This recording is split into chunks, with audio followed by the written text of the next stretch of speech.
Welcome to Martini Time. Beautiful day, hot day in Blackstone, the center of the world, but then you too are the center of the world. And so the title of this talk is When the Lightning Strikes. So,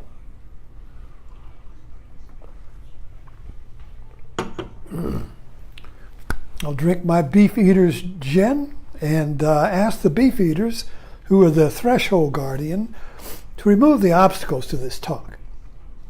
So I gave a talk the other day on the Red Hen restaurant, and I wanted to come back to that because it's closed.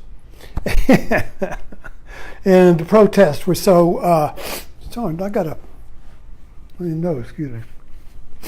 The protests were so strong that it closed.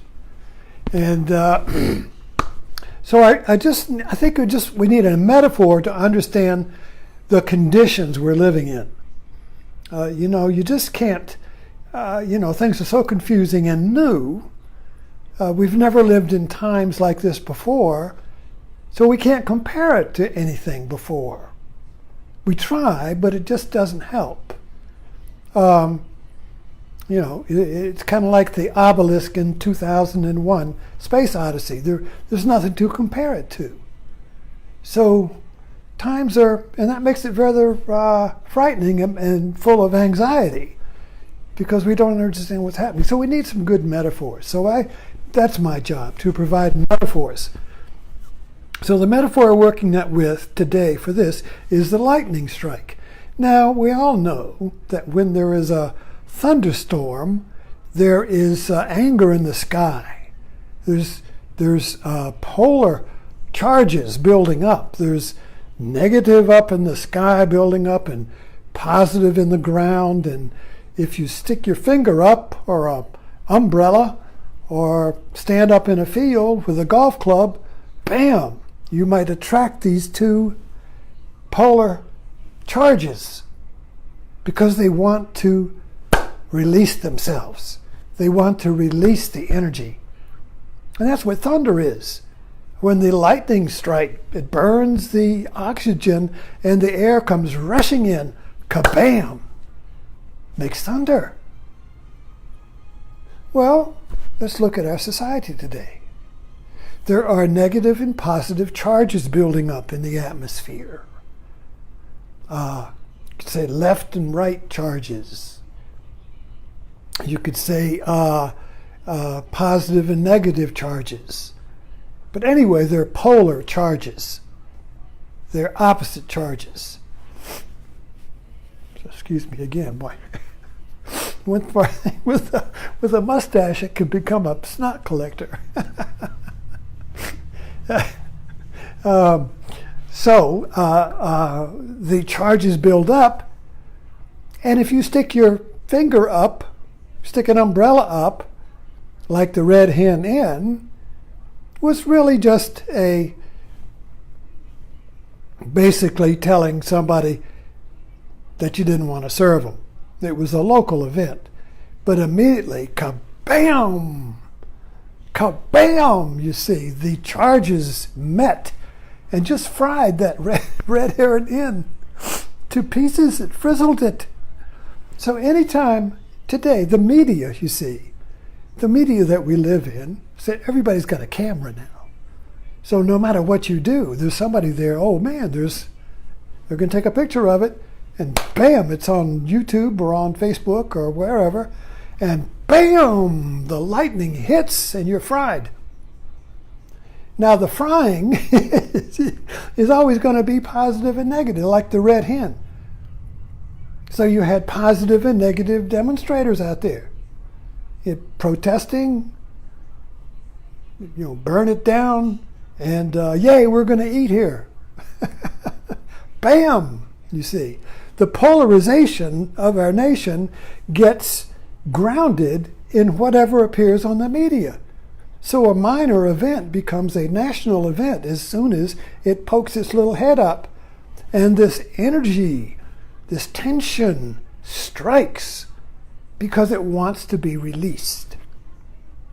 The greater the polarization, the greater the separation between the left and the right, and the two worldviews, the two views of reality, true news and fake news, or fake news and true news, the greater the polarization, the greater the tension, then the slightest little thing, kabam! Lightning. And whatever is caught gets fried. And that's the world we live in. Those are the conditions we're living in. It really won't be resolved, I think, until there is an election that sweeps, like a tsunami, that sweeps it all out to sea. A big election is like a tsunami. It just sweeps it all out. But the institution remains. The Constitution and our institutions, if we don't destroy them, they remain so we can rebuild the land after the tsunami wipes it clean, you see. But we have to understand the tension. And it's anger. And it's outrage. So what people are really outraged at, what people are really angry at, is not the other side, although that's what they think they're angry at. We're all really angry at the division, the cleavage. We're angry at the separation, the gap, the growing gap. That's what we're angry at, because America is one. But now it's two. And when it's two, it's like two twins. They want to get back together. It's like dividing your body in half, and the two halves want to get back together. The Greeks have a story about this. Plato came up with it. My daughter played in a Broadway play called Hedwig and the Angry Inch. That inch is angry. That separates the two halves. That separates the twins. The story of the Platonic story is that original man, 4 arms and 4 legs. He was androgynous, very powerful, made the gods jealous. So they went to Zeus and said, listen, this man is getting too powerful. You got to do something. So Zeus divided them. Divided man into male and female. So all now they want to do is come back together. This tension between male and female is like, oh, and all you have to do is give a little look and bam, it comes back together, you see. It wants to be one. So we divided our nation into two. And the problem is now that we see two instead of one. It's unconscious. The two-ness has become unconscious, so that whatever we see is divided into left and right, with my side being right, my side being right, you see. Each side sees their view as the one. So naturally, when you see your side as being the one, the only way to maintain the one is to get rid of the other guy. He's evil. You see. So the anger is in the division, but we take it out on the other side. Now, I'm not even getting into anything more than that. I'm just trying to get an idea of the conditions. And so this lightning strike of anger, when the red hen or anything else sticks up a lightning rod on the media, has to be on the media. If it's not on the media, it doesn't exist. Stuff happens all the time, but if it's on the media, you don't know about it. It goes away. Where was that? I don't know.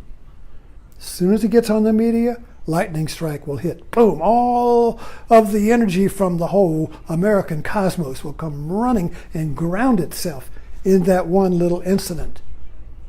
So I think I called my last talk The Incident at the Red Hen Restaurant, you see.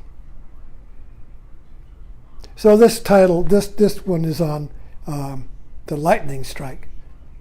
Because what does grounding mean? It means relaxing. It means releasing the tension. Our whole lives are filled up with this.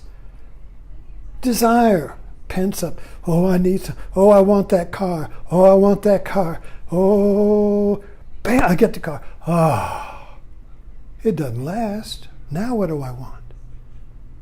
You see.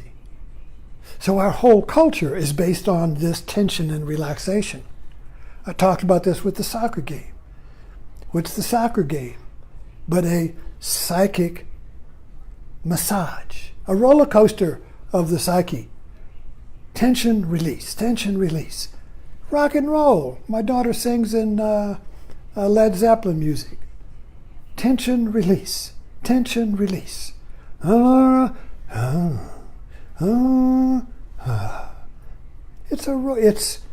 It's fun because we like to have the pleasure of the release of tension. Tension is painful. Tension is not comfortable. So whenever we feel a tension, we want to get release from it. And then society offers us release from our tension. But we really don't have an understanding, a philosophy, a religion, a spiritual path. We don't have an understanding. We don't have the conditions that allow us to discover what the original tension is. So we don't need to live a life of roller coasters between tension and release.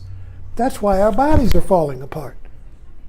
The body doesn't know. It thinks the tension is a real tiger or something, and it generates the chemicals that you need to run or fight, but there's nothing there.